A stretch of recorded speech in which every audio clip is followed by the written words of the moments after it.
Aujourd'hui, Au bout de leurs rêves rencontre une prodige du cinéma, Françoise Hélon.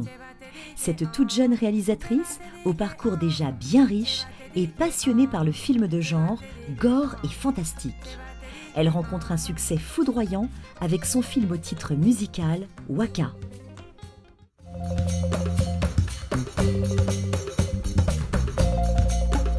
Françoise Hélon, je suis ravie de vous accueillir dans Au bout de leurs rêves. Alors vous avez passé votre enfance jusqu'à l'âge de 11 ans à Douala, au Cameroun, où des personnages vont être importants tout au long de votre enfance. C'est vos grands-parents maternels et puis votre tante maternelle également. Ces trois personnes-là vont beaucoup compter. Et en fait, c'est des personnes qui ont fait de moi ce que je suis aujourd'hui. Ça veut dire, par exemple, ma grand-mère s'appelle Françoise Hélon. Donc on a le même nom. Je suis un hommage à ma grand-mère. Donc c'est beaucoup de responsabilités.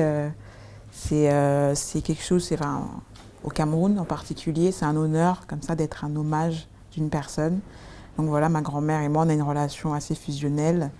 C'était le cas aussi avec mon grand-père qui n'est plus là aujourd'hui, mais on était pareil, très très fusionnels. Donc moi j'ai vraiment grandi dans ce cocon où mes grands-parents ont énormément compté pour moi et comptent toujours autant pour moi. Et surtout ma tante qui m'a élevée. Votre tante à laquelle vous ressemblez beaucoup. Oui, ma tante à qui je ressemble énormément. Parce que voilà, y a pas, quand on nous voit, si je ne vous dis pas que c'est ma tante, vous ne saurez pas que c'est pas la femme qui m'a mise au monde. Donc voilà, c'est une personne qui compte énormément pour moi et qui est vraiment une maman pour moi, mais complètement. Et puis à l'âge de 11 ans, vous allez arriver à Brunoy, oui. En France, oui. Et puis vous allez être élevé par un oncle qui va également beaucoup compter pour vous. Oui, voilà, c'est ça. C'est que au Cameroun, j'ai ma tante, donc qui est ma mère, et en France, j'ai mon oncle, donc son grand frère, qui est comme mon père. Enfant, vous ne rêviez pas encore de cinéma. C'est arrivé plus tard, on le verra. Oui. Vous rêviez d'écriture. Comment c'est venu, l'amour de l'écriture ? C'est une très bonne question parce que je ne sais pas vraiment d'où ça vient. On me dit que mon grand-père écrivait beaucoup, c'est quelqu'un qui aimait beaucoup lire, etc. Et du coup, moi, j'ai l'impression d'avoir hérité de ça, en fait, finalement. Et j'écrivais beaucoup quand j'étais encore au Cameroun. J'écrivais des lettres de 3 pages à mon oncle qui m'a élevée plus tard. Donc je racontais toute la petite vie du quartier où j'habitais. C'était spontané. Et voilà, j'écrivais des tonnes de lettres et je pense que ça c'est quand j'ai vraiment pu commencer à imaginer des choses, je pense que ça a été assez une espèce de suite logique finalement. Alors d'ailleurs, ça surprend un peu tout le monde parce que vous écrivez des choses qui ne sont pas forcément liées. C'est un peu gore.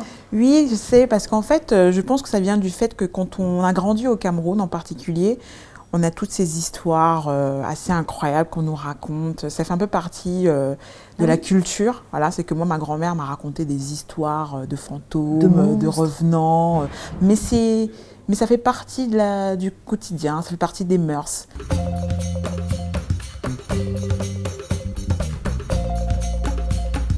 Alors, cette envie d'image, Françoise, elle va arriver vers l'âge de 17 ans. Oui. En 2002, vous allez participer au concours du jeune écrivain francophone, oui. Qui, au bout de quelques années, va vous rediriger vers le scénario. Voilà. Et finalement, ça va être important, finalement, ce concours pour vous. Oui, c'est important parce que je suis tombée dessus par hasard, de ce concours. J'ai passé beaucoup de temps à la bibliothèque. Et donc, j'avais des bibliothécaires qui me voyaient tout le temps en train de lire, en train de griffonner des choses. Et je pense que c'est l'une d'elles qui m'a parlé comme ça, spontanément, de ce concours.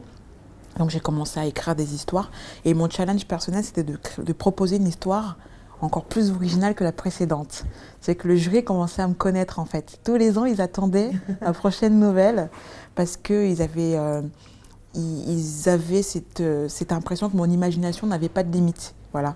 Et donc c'est comme ça que le jury de ce concours, donc avec une nouvelle que j'ai écrite qui s'appelle Le journal intime d'un meurtrier, me fait comprendre qu'au final ils ont eu l'impression d'avoir limité mon imagination. Parce que, vous savez, dans les concours, il y a des règles, 21 pages, double interligne, etc. Ils avaient l'impression qu'en faisant ça, moi, ils m'avaient empêché de m'exprimer. Ah oui, je comprends. Finalement. Ah oui. De vous limiter. Ils m'ont limité. Voilà. Et surtout, la remarque qui a fait qu'ils me redirigent vers le scénario, Et quand ils m'ont dit que quand ils ont lu la nouvelle, ils avaient l'impression que ça se déroulait devant eux.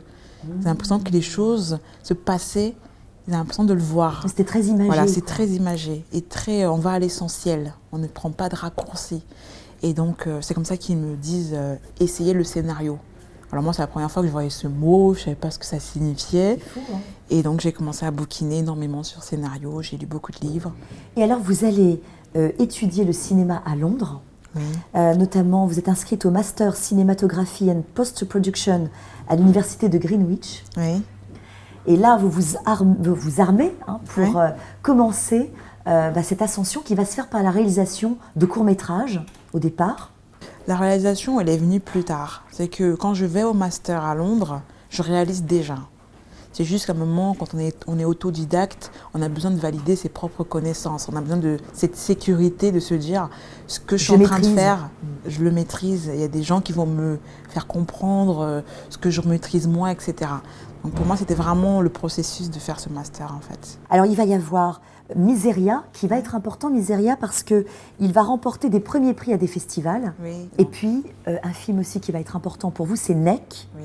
puisque ça va être une première victoire avec une mention honorifique au concours de scénario cinéma des films et 6 prix à travers le monde. Oui. Donc Neck va commencer à vous propulser. Hein. Oui, c'est vraiment Neck qui fait que les personnes commencent à vous se repérer. Poser les questions, mais qui est-elle Et votre équipe se constitue aussi à ce moment-là. Voilà. Hein.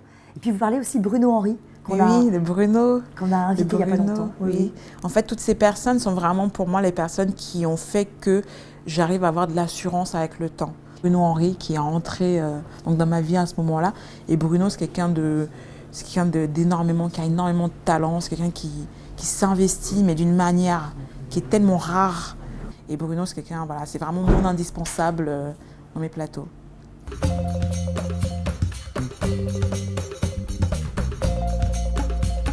Le rêve se réalise, est en train de se réaliser avec Waka. Alors là, vous dites, le succès de Waka même me dépasse. Oui, il me déplace complètement. Parce qu'il y a des personnes qui ont l'impression que j'avais tout prévu, tout calculé par rapport au succès de Waka. En fait, je savais l'impact que Waka aurait, mais je n'avais pas imaginé l'ampleur qu'il allait avoir. J'ai l'air d'une Waka. Mais qu'est-ce que tu crois? Que tout va tomber du ciel pour toi et ton gamin? Que le Seigneur va se mettre à signer des chèques à Thomas tous les mois pour tes beaux yeux?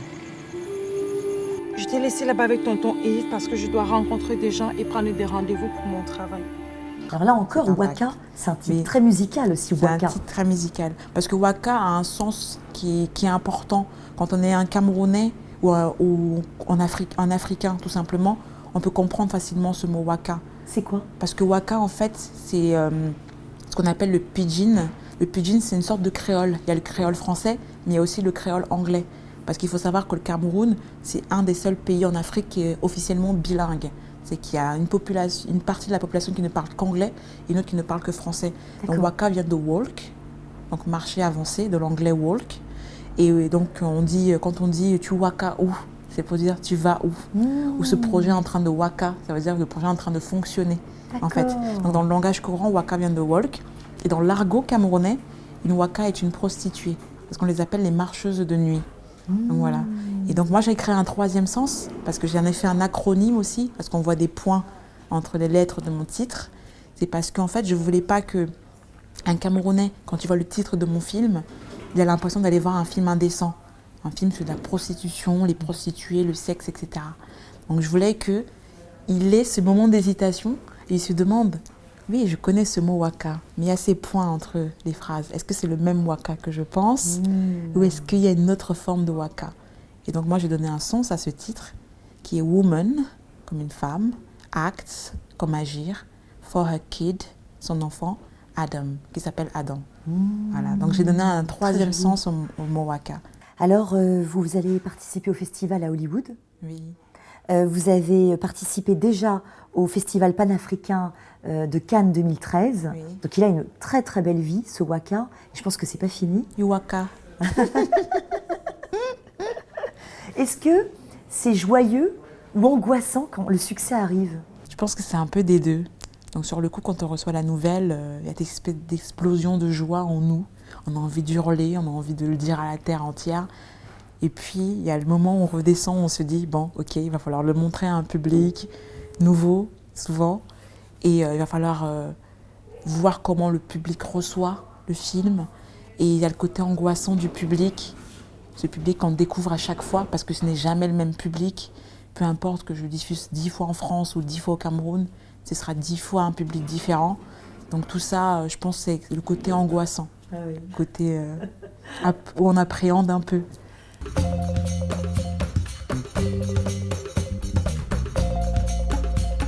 Françoise, quel conseil vous donneriez à des jeunes qui rêvent de réaliser comme vous et de se lancer? Moi, je leur dirais d'arrêter de se poser des questions et d'y aller, en fait. Parce que quand on se pose beaucoup de questions, je trouve qu'on se met des barrières un peu personnelles. Moi, je suis quelqu'un qui va tout le temps jusqu'au bout. Je suis une jusqu'au-boutiste. Quand je commence quelque chose, il faut que je termine cette chose. Et que je termine cette chose de la manière dont moi, j'ai décidé qu'elle se termine, en fait. Donc moi, je pense que nous sommes nos propres limites. On ne devrait pas se limiter nous-mêmes. Donc voilà, moi, j'ai envie de dire, essayez. On ne perd jamais rien à essayer, en fait.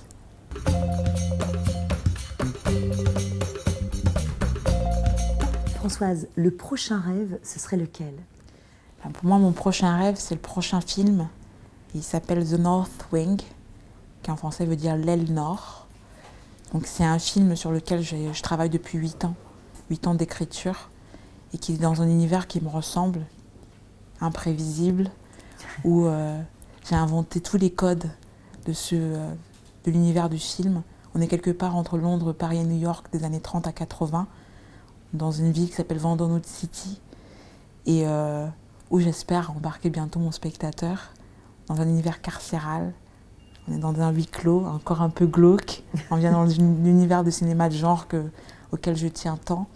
Et j'espère vraiment, pour moi, c'est ça mon prochain rêve. Eh bien, on vous souhaite de tout cœur. Merci beaucoup. Merci beaucoup, Françoise. Merci à vous pour l'invitation.